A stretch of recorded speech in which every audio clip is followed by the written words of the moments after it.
संतोषी माता व्रत कथा। एक गांव में एक बुढ़िया रहती थी जिसके 7 बेटे थे। 6 बेटे कमाने वाले थे और एक बेटा निकम्मा था। बुढ़िया माँ 6 पुत्रों का जूठा 7वें पुत्र को देती। 7वां पुत्र एक दिन अपनी पत्नी से बोला, देखो, मेरी माता का मुझ पर कितना प्रेम है। वह बोली, क्यों नहीं, सबका जूठा बचा हुआ तुमको खिलाती है। वह बोला, जब तक आंखों से न देखे मान नहीं सकता। पत्नी ने हंसकर कहा, देख लोगे तब तो मानोगे। कुछ दिन बाद एक बड़ा त्योहार आया। घर में 7 प्रकार के भोजन और चूरमा के लड्डू बने। वह पत्नी की बात को जांचने के लिए सिरदर्द का बहाना बनाकर पतला कपड़ा सिर पर ओढ़कर रसोई में जाकर सो गया और कपड़े में से सब देखता रहा।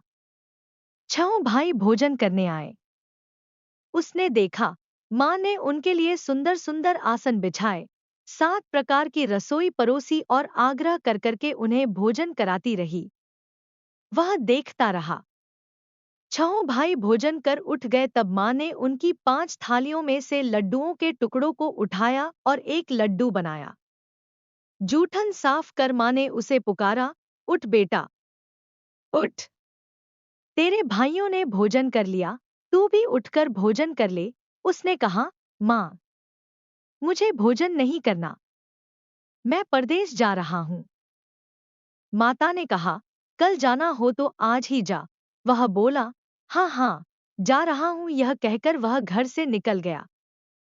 चलते समय उसे पत्नी की याद आई। वह गौशाला में कंडे थाप रही थी। वहां जाकर वह बोला, मेरे पास तो कुछ नहीं है। यह अंगूठी है, सो ले लो और अपनी कोई निशानी मुझे दे दो। वह बोली, मेरे पास क्या है, यह गोबर भरा हाथ है। यह कहकर पत्नी ने उसकी पीठ पर गोबर के हाथ की थाप मार दी। वह चल दिया। चलते चलते दूर देश में पहुंचा। वहां एक साहूकार की दुकान थी। वहां जाकर बोला, सेठ जी, मुझे नौकरी पर रख लो। साहूकार को नौकर की सख्त जरूरत थी। साहूकार ने कहा, काम देखकर तनख्वाह मिलेगी। उसने कहा, सेठ जी जैसा आप ठीक समझें। उसे साहूकार के यहाँ नौकरी मिल गई। वह वहां दिन रात काम करने लगा। कुछ दिन में दुकान का लेन देन, हिसाब किताब, ग्राहकों को माल बेचना, सारा काम करने लगा। साहूकार के 7-8 नौकर थे। वे सब चक्कर खाने लगे। लेकिन उसने अपनी लगन, परिश्रम और ईमानदारी से सभी को पीछे छोड़ दिया। उसे अपने किए का फल मिला। सेठ ने भी उसका काम देखा और 3 महीने में ही उसे मुनाफे में साझीदार बना लिया। परिश्रम करते करते 12 वर्ष में ही वह नगर का नामी सेठ बन गया और सेठ अपना सारा कारोबार उस पर छोड़कर बाहर चला गया। इधर उसकी पत्नी पर क्या बीती वह सुने। सास ससुर उसे दुख देने लगे। गृहस्थी का काम करवाकर उसे लकड़ी लेने जंगल में भेजते।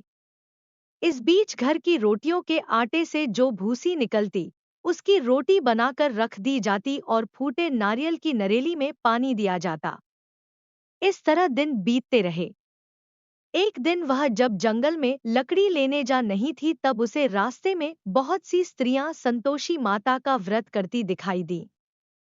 यह वहां खड़ी होकर पूछने लगी, बहनों, यह तुम किस देवता का व्रत करती हो और इसके करने से क्या फल होता है? इस व्रत के करने की क्या विधि है? यदि तुम अपने इस व्रत का विधान मुझे समझा कर कहोगी तो मैं तुम्हारा बड़ा एहसान मानूंगी। उनमें से एक स्त्री बोली, सुनो, यह संतोषी माता का व्रत है। इसके करने से निर्धनता, दरिद्रता का नाश होता है, लक्ष्मी आती है, मन की चिंताएं दूर होती है, मन को प्रसन्नता और शांति मिलती है, निपुति को पुत्र मिलता है, प्रीतम बाहर गया हो तो वह शीघ्र लौट आता है, कुंवारी कन्या को मन पसंद वर मिलता है, चलता मुकदमा खत्म हो जाता है, कलह क्लेश की निवृत्ति हो, मुख शांति होती है, घर में धन जमा हो, धन जायदाद का लाभ होता है तथा और भी मन में जो कुछ कामना हो सब संतोषी माता की कृपा से पूरी हो जाती है। इसमें संदेह नहीं। वह पूछने लगी, यह व्रत कैसे किया जाता है? यह भी बताओ तो बड़ी कृपा होगी। वह स्त्री कहने लगी, बिना परेशानी, श्रद्धा और प्रेम से जितना भी बन सके प्रसाद लेना। 5.25 पैसे से 5.25 आने तथा इससे भी ज्यादा शक्ति और भक्ति के अनुसार गुड़ और चना लें। हर शुक्रवार को निराहार रहकर कथा कहना, सुनना। इसके बीच कम नहीं टूटे। लगातार नियम पालन के करना। सुनने वाला कोई न मिले तो घी का दीपक जलाकर उसके आगे जल के पात्र को रख कथा कहना, परंतु नियम न टूटे। जब तक कार्य सिद्ध न हो, नियम पालन करना और कार्य सिद्ध हो जाने पर व्रत का उद्यापन करना। 3 मास में माता पूरा फल प्रदान करती है। यदि किसी के ग्रह खोटे हैं भी तो माता 1 वर्ष में अवश्य उनको अनुकूल करती हैं। कार्य सिद्ध होने पर ही उद्यापन करना चाहिए, बीच में नहीं। उद्यापन में 2.5 सेर आटे का खाजा तथा इसी अनुसार खीर तथा चने का साग बनाना। 8 बच्चों को भोजन कराना। जहां तक मिले देवर, जेठ, भाई बंधु, कुटुंब के लड़के लेना, न मिले तो रिश्तेदारों और पड़ोसियों के लड़के बुलाना। उन्हें भोजन करा, यथाशक्ति दक्षिणा दे, माता का नियम पूरा करना। ध्यान रखना उस दिन घर में कोई खटाई न खाए। यह सुन वह वहां से चल दी। रास्ते में लकड़ी के बोझ को बेच दिया और उन पैसों में गुड़ चना ले माता के व्रत की तैयारी कर आगे चली। रास्ते में संतोषी माता के मंदिर में जा माता के चरणों में लौटने लगी। विनती करने लगी, माँ, मैं दीन हूँ, निपट मूर्ख हूँ। व्रत के नियम कुछ जानती नहीं। मैं बहुत दुखी हूँ। हे माता, मेरा दुख दूर कर, मैं तेरी शरण में हूँ। माता को दया आई। एक शुक्रवार बीता कि दूसरे शुक्रवार को ही उसके पति का पत्र आया और तीसरे शुक्रवार को उसका भेजा हुआ पैसा आ पहुंचा।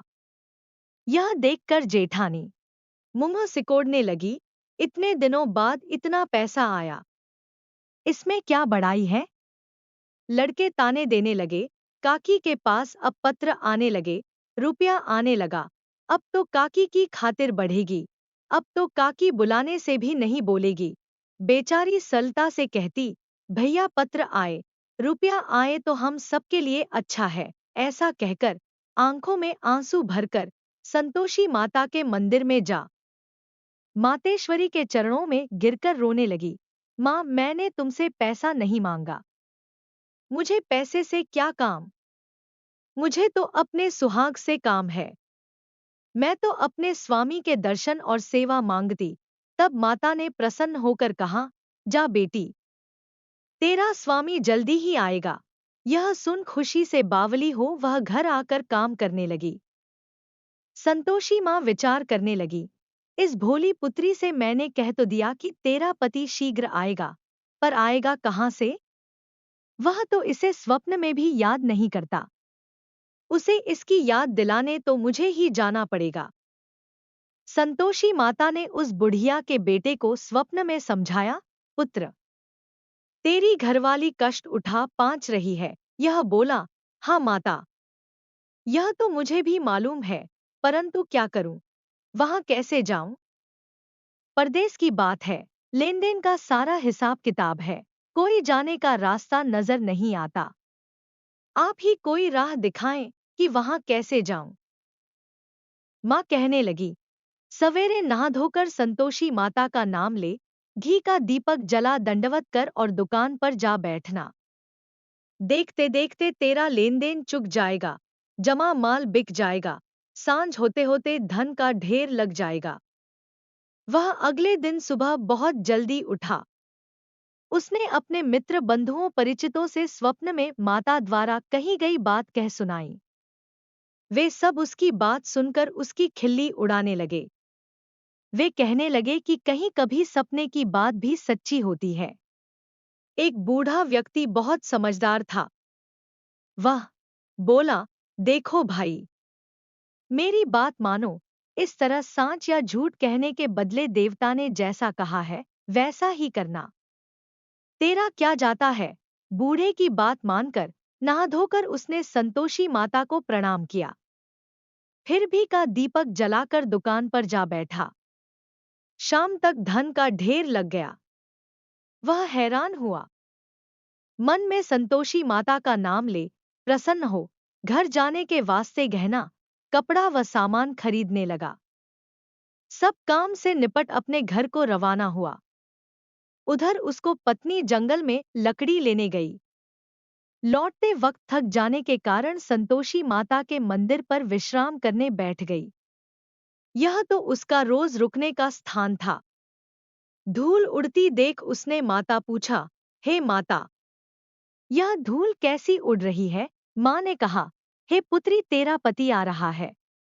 अब तू ऐसा कर, लकड़ियों के 3 बोझ बना, एक नदी के किनारे रख, दूसरा मेरे मंदिर पर और तीसरा अपने सिर पर रख। तेरे पति को लकड़ी का गड्ढा देखकर मोह पैदा होगा। यह वहां रुकेगा, नाश्ता पानी बना खाकर माँ से मिलने जाएगा। तू लकड़ी का बोझ उठाकर जाना और बीच चौक में गड्ढा डालकर 3 आवाजें जोर से लगाना, लो सासू जी, लकड़ियों का गट्ठा लो, भूसी को रोटी दो, नारियल के खोपरे में पानी दो।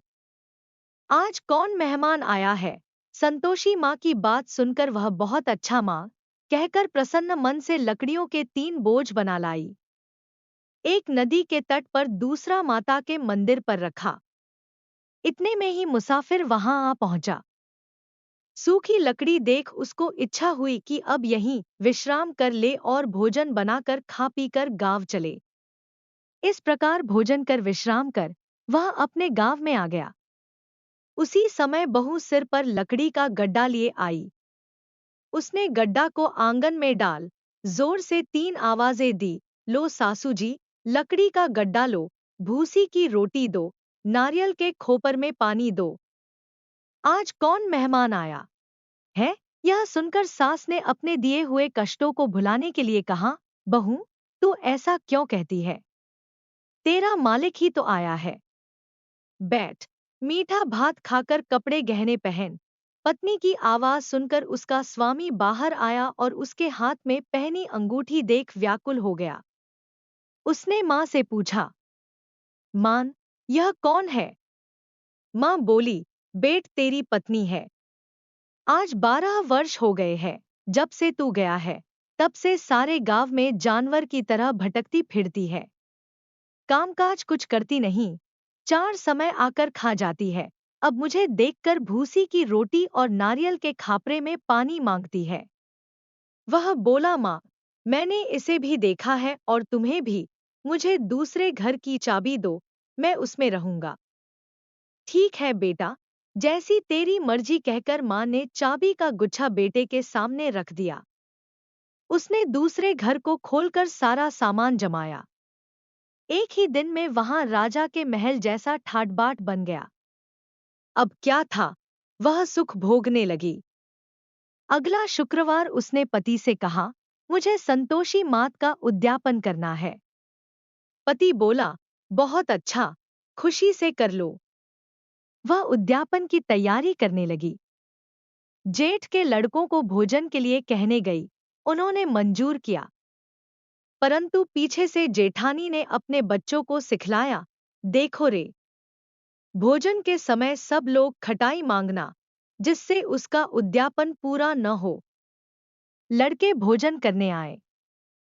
खीर पेट भरकर खाई, परंतु बात याद आते ही कहने लगे, हमें कुछ खटाई खाने को दो, खीर खाना हमें भाता नहीं, देखकर अरुचि होती है। लड़के उठ खड़े हुए, बोले, पैसे लाओ। भोली बहू कुछ जानती न थी, उसने उन्हें पैसे दे दिए। लड़कों ने बाजार जाकर उन पैसों से इमली खरीदी और खाई। यह देखकर बहू पर माताजी ने कोप किया। राजा के दूत उसके पति को पकड़कर ले गए। अब सब मालूम हो जाएगा। जब जेल की रोटी खाएगा। बहू से यह वचन सहन नहीं हुए। वह संतोषी माता के मंदिर में गई और कहने लगी, माता, तुमने यह क्या किया। हंसाकर क्यों रुलाने लगी। माता बोली, पुत्री, तूने मेरा व्रत भंग किया है। इतनी जल्दी सब बातें भुला दी। वह बोली, माता भूली तो नहीं हूं, न कुछ अपराध किया है। मुझे तो लड़कों ने भूल डाल दिया। मुझे क्षमा करो माँ। माँ बोली, ऐसी भूल भी कहीं होती है। यह बोली, अब कोई भूल नहीं होगी। अब बताओ, मेरे पति कैसे आएंगे? माँ बोली, पुत्री, जा, तेरा पति तुझे रास्ते में ही आता मिलेगा। वह मंदिर से निकलकर बाहर आई तो रास्ते में उसे अपना पति आता हुआ मिला। उसने पूछा, कहाँ गए थे? वह बोला, इतना धन जो कमाया है उसका कर राजा ने मांगा था, वह भरने गया था। वह प्रसन्न होकर बोली, भला हुआ, अब घर चलो। फिर अगला शुक्रवार आया। वह बोली, मुझे माता का उद्यापन करना है। पति ने कहा, ठीक है, करो। वह फिर जेठ के लड़कों से भोजन को कहने गई। जेठानी ने लड़कों को सिखा दिया कि तुम पहले ही खटाई मांगना। लड़के भोजन करने बैठे लेकिन भोजन करने से पहले ही कहने लगे, हमें खीर पूरी नहीं भाती, जी बिगड़ता है, कुछ खटाई खाने को दो। यह बोली, खटाई खाने को नहीं मिलेगी, खाना हो तो खाओ। उनके उठकर चले जाने पर उसने ब्राह्मणों के लड़के बुलाकर भोजन करवाया। दक्षिणा की जगह उन्हें एक एक फल दिया।